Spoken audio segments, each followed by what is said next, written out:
This is Nicholas Kristof in South Sudan. Nyajok Garang is one of nearly 5 million people who cannot feed themselves here. We helped her into a government vehicle. She hadn't eaten in 3 days, so she walked dozens of miles from her village to the nearest city, Awil, hoping to find food or work. But she didn't make it.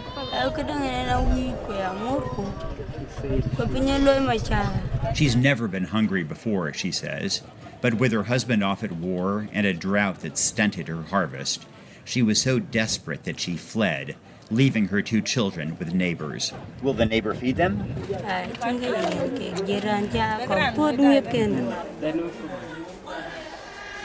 The city's hospital offers images that President Obama won't see on his forthcoming trip to Africa. South Sudan will be high on his agenda, though, because the U.S. helped establish this country, and now it's collapsing in war, economic misery, and hunger.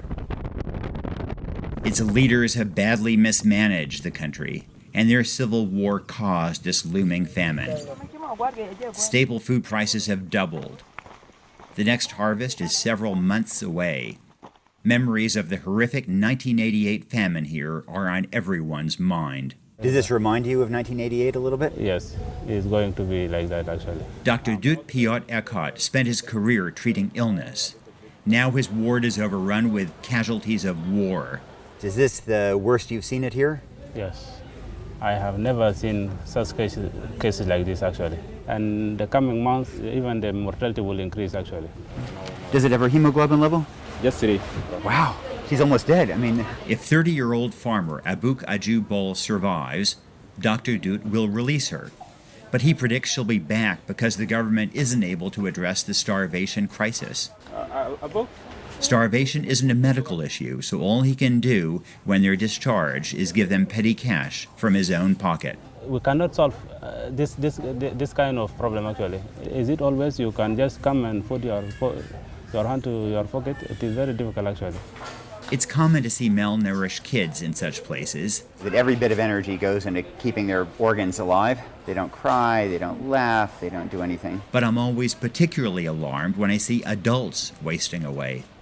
That means famine is approaching. And if you're wondering where are the men, well, the culture dictates they get first dibs on food.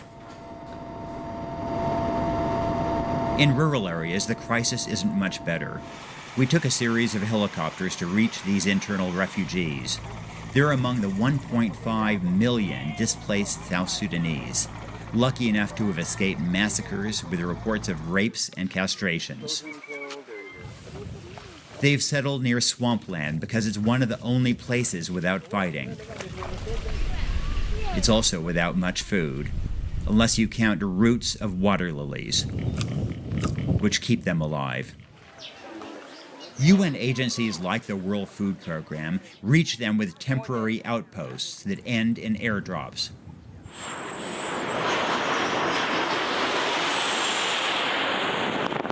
1,100 bags that will last several months.